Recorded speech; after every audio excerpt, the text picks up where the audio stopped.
Hello and welcome to Fit This Week. I'm Eugene Obah. So glad to have you with us. Today is indeed a wonderful day, as we gather to celebrate the confirmation of the next Justice of the United States Supreme Court, Judge Ketanji Brown Jackson. So far this spring, history was made, the dramatic shifts in the media landscape continue, and soap operas will not be able to write a script like the return of Piers Morgan to the airwaves.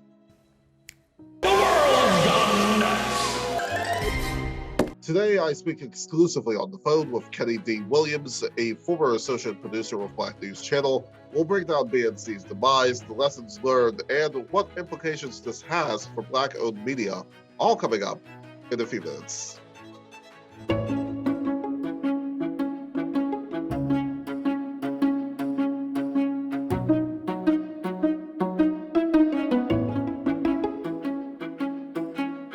But first, I watched the USFL with great interest over the last couple of weeks, and other than some of the team names, the only thing that this version has in common with the 80s version of the USFL is the name of the league, something that has and will continue to be bandied about in litigation. And Fox, which owns the league, may at some point have to pay for the use of the names. That is, if the USFL returns for a second season, which, if some of the games were anything to go by, is going to be a steep hill to climb. Given the track record of spring football leagues in recent years, it isn't so far-fetched to say so. The first iteration of the XFL was one and done in 2001. The Alliance of American Football, the AAF, ran out of money and didn't complete their first and only season in 2019. The second iteration of the XFL most likely would have finished their season had it not been for the novel coronavirus pandemic in 2020, a pandemic that still sadly continues. And if we are to go back to the original USFL in 1983, yeah, the one that's got nothing in common with the version that Fox owns, that to date has been the only spring league to last beyond the season. We'd probably be talking about next year's 40th anniversary season had it not been for a certain somebody who, in one of his many bright ideas, thought it would be wonderful to go head-to-head with the NFL in the fall. The ratings for the first game, which was simulcast on Fox and NBC, put out just shy of 3 million viewers in the overnight ratings, about par with the inaugural game of the AAF, but it's the XFL's 2020 iteration that has the edge, and that, as with the launch of the AAF, was only on one network. If I were a Fox executive, I'm not sure, given the simulcast, that I would really be jumping out of my seat for those numbers. I mean, they're not bad in and of itself, but I would have wanted higher numbers to crow about. Jason Garrett, who serves as an analyst for NBC's telecasts of the USFL, probably isn't clapping. And there was not much clapping to be had, judging from the anemic crowd size for the rest of the week one games, even with $10 tickets. Yes, I know, they're doing a hub format in Birmingham, Alabama to cut costs, but still, it was looking like one of those Jeb Bush rallies. Ultimately, the success and survival of spring leagues like this depend on quality gameplay. And these guys, USFL that is, they only had 3 weeks of training camp prior to taking the field. And in some of the games, especially in the field goal attempts, it showed. Definitely not any Justin Tuckers among the group. Let's hope that for the sake of the USFL, things gel in the weeks that follow. As with the second iteration of the XFL, when the XFL returns for the third time under the leadership of Danny Garcia and Dwayne Johnson, better known as The Rock, they will have over a month and a half between training camp and taking the field in February of next year after the Super Bowl. Point is, the USFL, as currently presented, is a very rushed product. Fox only did this, in my view, to get ahead of the XFL. And let's hope, again, for the sake of the cause of spring football in this country, that the USFL tightens things up a bit. They really need to tighten things up in the presentation, in my view.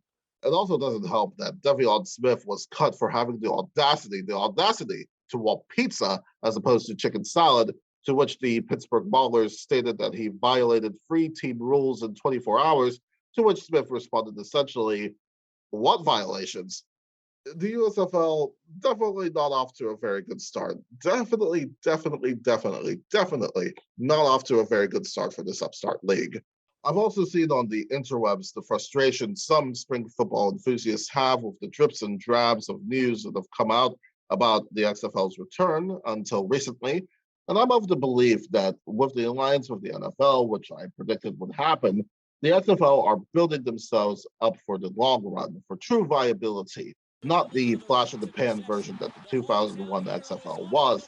Although you do have to admit that the scramble along with this was very entertaining. This is the XFL! Slow and steady ultimately wins the race, and I think that the XFL will be rewarded because of it. Now, in February of 2023, do not be surprised to hear this at the first game. And provided that they do keep the DC franchise, I will look forward to attending the game. If you smell what the XFL is cooking.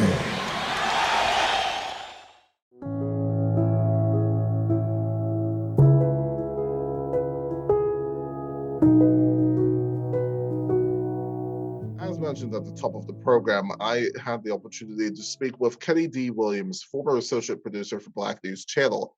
I first asked him about how he felt about BNC shutting down. I'm still just trying to kind of put together exactly what happened and why things happened the way that they did happen. For things to pretty much just change literally overnight from, we're putting up the best ratings that we've ever had as a network to we're shut down in a matter of, 24 hours. It was, I'm still just trying to kind of, again, just kind of put together just like why it ended the way that it ended, that's it. Yeah, and you made a good point that it was the highest ratings during the Judge Kataji Brown Jackson confirmation hearings. And Right. to go from that, and it's almost kind of like a 0 to 60 in like 2 seconds from this is from a high to now shut down. Turn the lights off and yeah, we're done. Yeah. And, there were a lot of things that precipitated, what has happened. There was an email that you guys were sent that stated that the paychecks would be delayed. But then after the bankruptcy filing, there was a report that some of the employees were unable to be paid for earned wages. And let me just read this from the CBS affiliate in Thomasville, Georgia. Quote, after multiple follow-up requests by WCTV inquiring if employees had in fact been paid on Monday, and just for our viewers that are watching this, this would have been the 28th of March. A different spokesperson responded Tuesday night and said the majority, but not all employees, have been compensated for earned wages.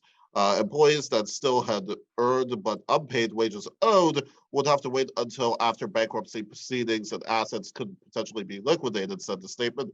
It did not say how many employees were unpaid. And I should also note that Mark Lamont Hill, who was, of course, a host on the network, tweeted the day after the shutdown that there was no severance and that the health insurance by now has lapsed. So, and I guess you kind of went into this earlier, but did anybody anticipate that all of this would happen? And if you don't mind me asking, and if you're not comfortable answering, that's fine. But were you compensated for the work that's you did in the last few weeks, or will this have to go through? Will you have to deal with this through the bankruptcy proceedings?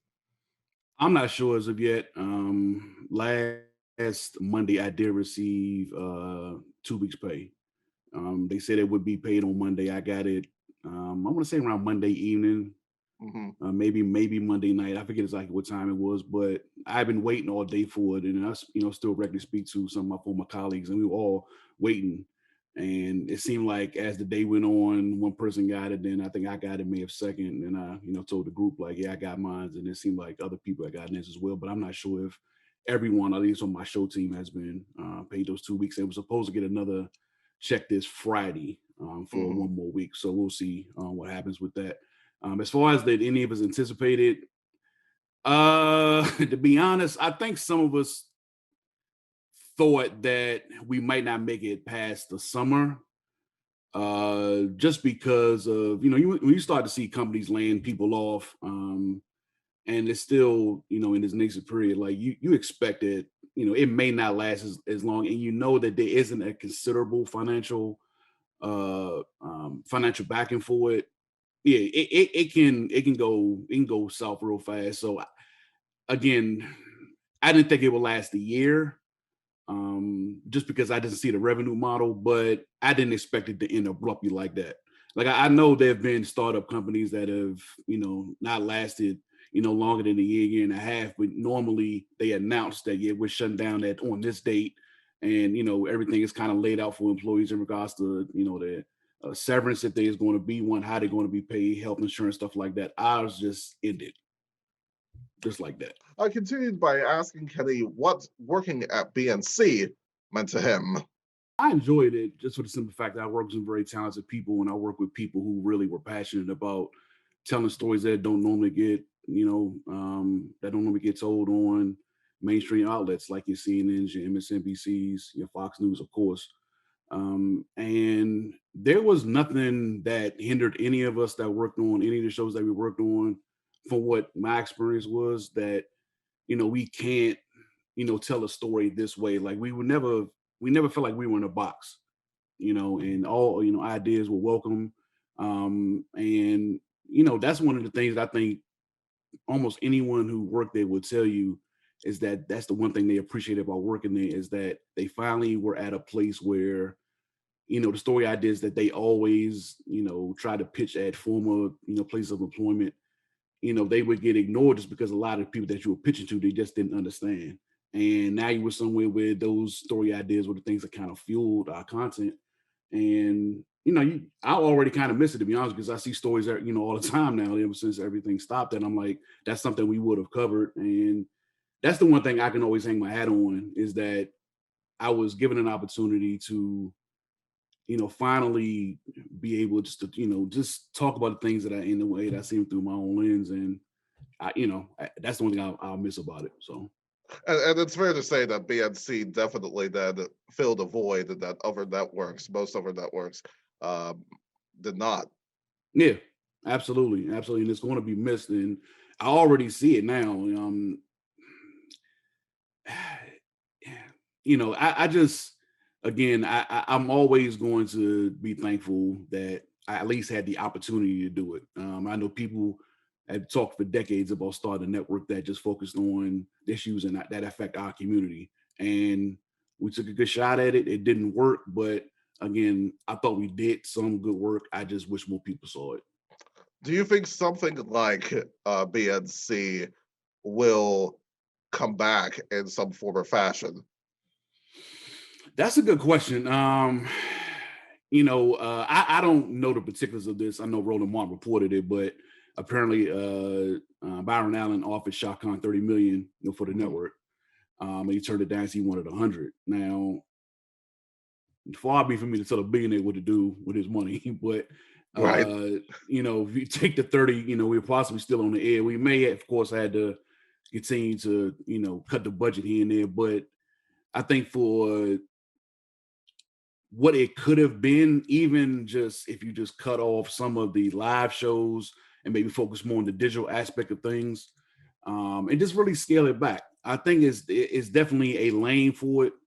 And I think someone else may take a shot at it, but just not be as ambitious with it in the beginning. Just kind of, start smaller and just kind of let it bubble up more.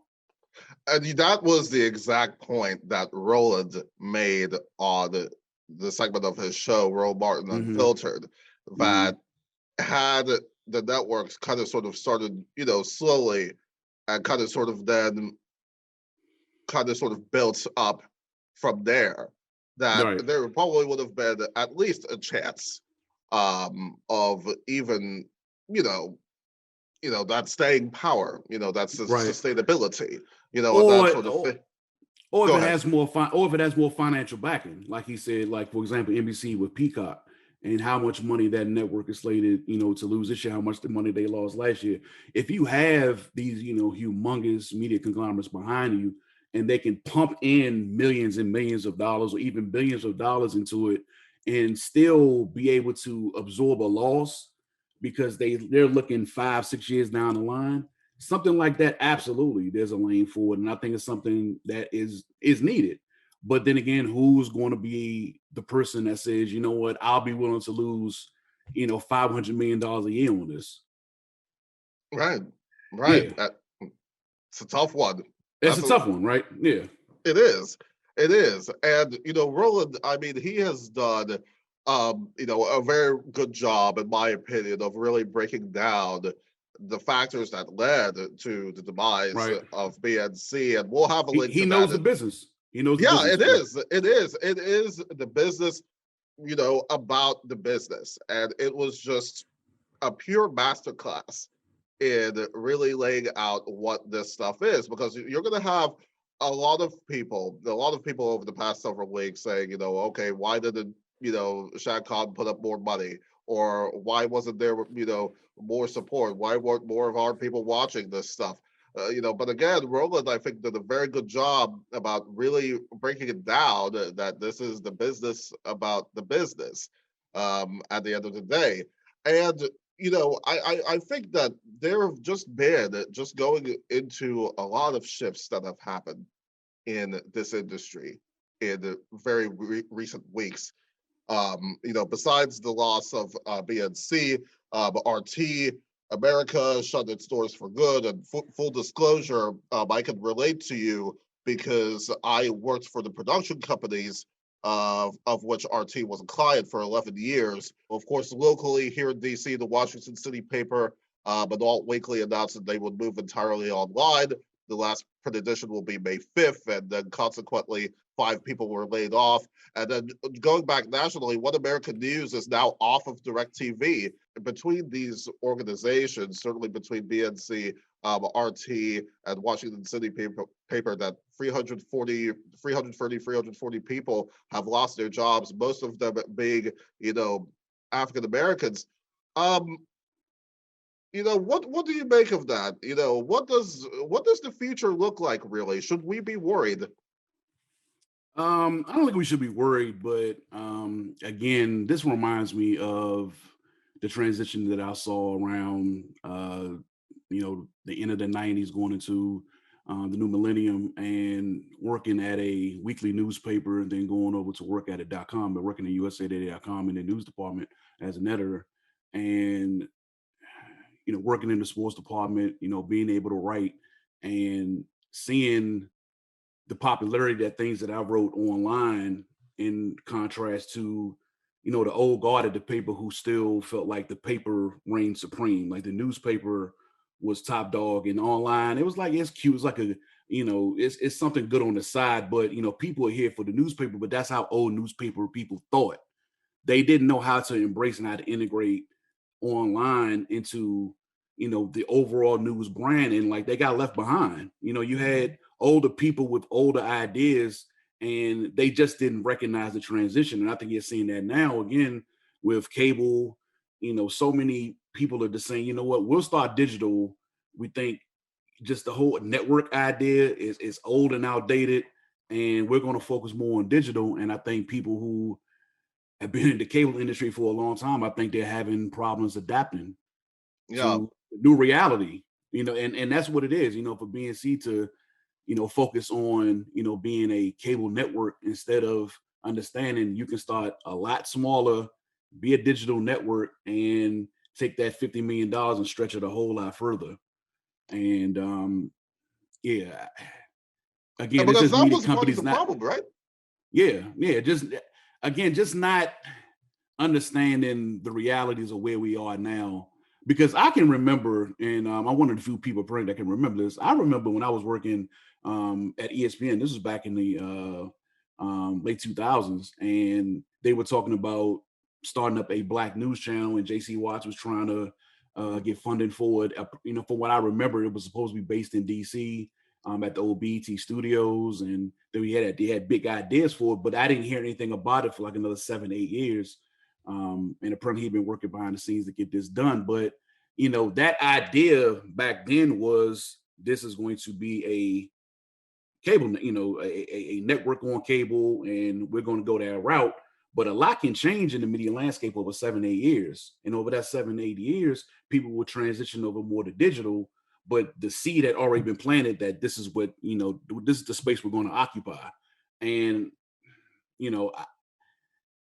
it's hard to convince people when they have an idea and they know it's a good one, that as time evolves, that idea may need to evolve as well. And I think that was kind of the thing that kind of buried BNC from the beginning.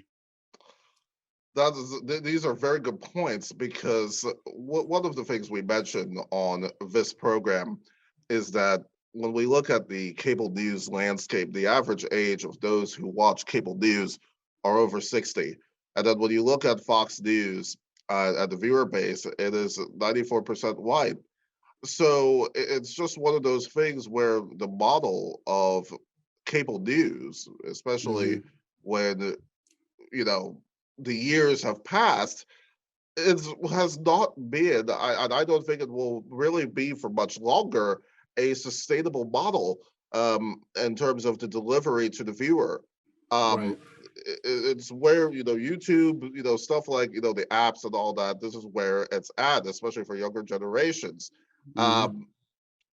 So it's just very, very interesting to see that evolution, because of course the only thing that's constant, of course, in life, and especially in our industry, in this business, is change, in the way that people produce media, consume media, interact with media, and even arguably who is media in this time. So it's been very, very fascinating. Change is constant indeed. And just a quick note, one of the folks that was initially announced that they were going to be laid off, Daryl Montgomery, the photographer for the Washington City paper, has since been reinstated. He has been reinstated on the digital version of the Washington City paper that will be going forward. The paper stated, quote, Daryl Montgomery has chronicled our city through his photographs for nearly 4 decades. After discussions with Darrow over the past several days about the vision for the digital first Washington City paper, we are thrilled to announce that he is going to continue his work with WCP Online.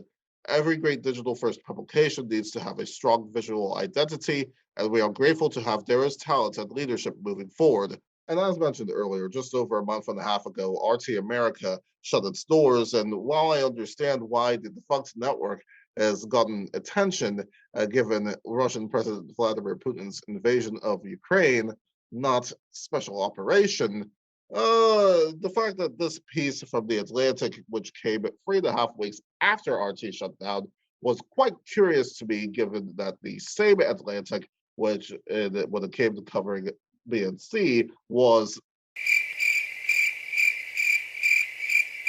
But seriously, a search of the Atlantic's website shows no coverage from their publication about BNC shutdown. But if you actually scroll up, you'll see that there is something, but it's definitely not from the Atlantic. But a search of Will Smith, who will be 2 years shy of becoming a senior citizen by the time he's allowed back at the Oscars, coverage out the wazoo. Now, yes, BNC had very few folks watching, only comedy TV and beIN Sport had lower viewership. But is that a truly valid reason? Is that a compelling reason, really, for the lack of coverage among most national media outlets? Now, notice, I said most. I didn't say all, because there were a few exceptions, this NPR piece among them. And I must give a shout out to Clara Longwood de Freitas. She's been a guest on this program. She is over at the Diamondback, very, very outstanding publication. And she pointed that out to me while I vented about this on the Twitter sphere, which, of course, has been a platform that has gotten a lot of attention as of late.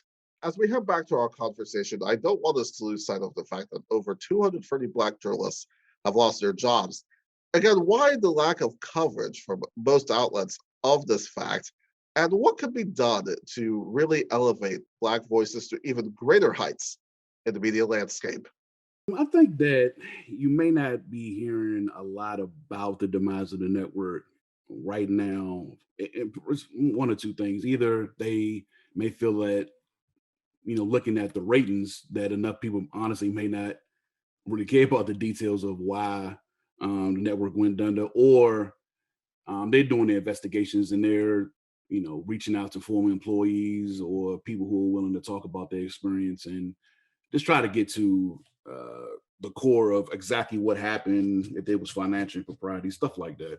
Just so make sure they have their ducks in a row before they write a story. Right. I expect something to come out about it within the next 2 to 3 weeks, but sometimes you got to give people time to get their facts right And process, and of course, process all of this stuff, because I know that it's very raw.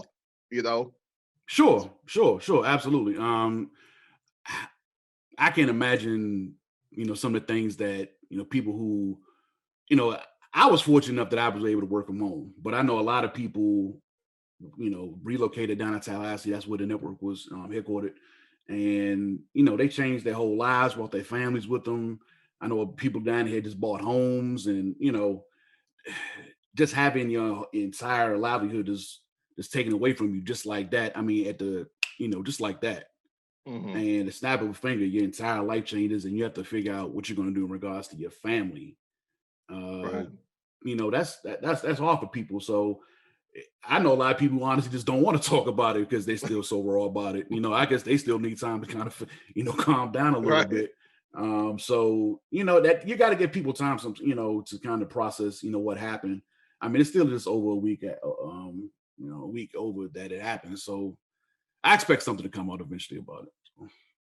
And hopefully we will get even more about this, because I think there are definitely this stuff has to be told. I mean, the stories definitely have to be told. They really do. And I think about all of the in our remaining moments here, I think about all the other Black media. I mean, Roland has been Roland Martin, that is, has been really at the forefront. I think he's been doing an exceptional job. You look at the Essence, Griot, and so many others. How can we really, and then of course you've got NABJ, of which I'm a member, in the interest of disclosure. So really, how can we continue to support those journalistic outfits, those organizations, and really make sure that Black-owned media, Black owned shows continue to be at the forefront here, and even in a bigger way? I think that one thing everyone can do is just make Black-owned media outlets part of what you do daily, in regards to we all have our routine, certain websites that we check out, apps that we use on the daily. Just make sure that if there is a Black-owned outlet or an outlet that focuses on issues that affect our community and impact our communities, just try to make them part of your daily rotation and just give them a chance. That's what I would just say. I know a lot of times we just kind of dismiss things without even giving them a shot. I'm sure there were people that heard about BNC and probably just never turned to it, just never even really thought about it, because then maybe they didn't like the premise of it, who owned it, or whatever it may have been a reason. But again, I hang my hat on the fact that I feel like we really did focus on issues that really impact us. I mean, the conversations that we had in regards to like voting rights, federal police reform. I mean, I can go on and on. I mean, this is stuff that we talked about in regards to COVID and how it impacts, the Black community. The conversations we had about reparations, I can go on and on and on. We really brought topics to the forefront that we really need to have, really long discussions about. And I think that if people would have given it a chance, I mean, as someone who worked there, I can say I learned something new every day. I thought I knew a lot about Black history until I, the host of our show, just his devotion to Black history and the things that he would just kind of just interweave into our shows every day. I learned something all the time, and that's the thing. Again, I continue to say I can just hang my hat on the fact that we really did a good job in talking about so many issues that we need to talk about. And I just think if people would have given it a chance, I think they would have found something daily that they said, I'm gonna come back to this because I remember at this certain time they had really good conversations, and next thing you know, they share with their friend. It starts to have that ripple effect, but you got to give it a chance. So that's what I would just say. That's something everybody can do, is just give it a shot. Exactly. It's that word of mouth that builds and builds and builds. And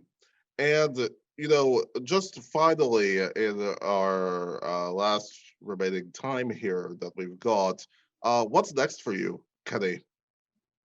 I'm gonna take a little bit of time off, spend time with family, and just think about my next steps. I'm fortunate that I've been able to, over the years, be smart with my finances. So, I got some money saved up, so I can take a little bit of time off and just kind of again go over what happened and just kind of figure out what exactly I want to do next. But I got some things I'm looking at, but nothing really final yet. So. Well, Kenny, I will definitely be on the lookout for whatever you do next. This has been a really, really fascinating conversation, really insightful, and I hope that people will, as you said, get into the habit, of supporting Black media, Black-owned media, make that a part of the routine, because I think if we really build up that ecosystem, continue to keep building that, then, a rising tide, as they say, lifts all boats. So, Absolutely, you know, absolutely. yeah, that was Kenny D. Williams, former associate producer for Black News Channel. We thank him for joining us on the program, and massive thanks to him for joining us today. And we wish him the absolute best of luck in his future endeavors. Folks, we continue to need your help in finding broadcast industry professional and University of Maryland alum Terrence Woods, who's been missing since October of 2018. If you have any information as to Terrence's whereabouts, you're asked to call the Idaho County Sheriff's Office at 208-983-1100. That's 208-983-1100. You can also reach out to us on our social media accounts, which you'll see at the end of the program, and we'll pass any information along to them. And thank you so much for watching. Listen, there's going to be a lot more where that came from, so you better stay tuned to catch it all. In the meantime, don't forget to follow us on all of our social media accounts for more information, including all of the bonus content that you'll see from today's show. And don't forget to subscribe and ring the bell on our YouTube channel so that you do not miss any of our episodes. And until next time, I'm Eugene Obah. Remember, we will not be silenced.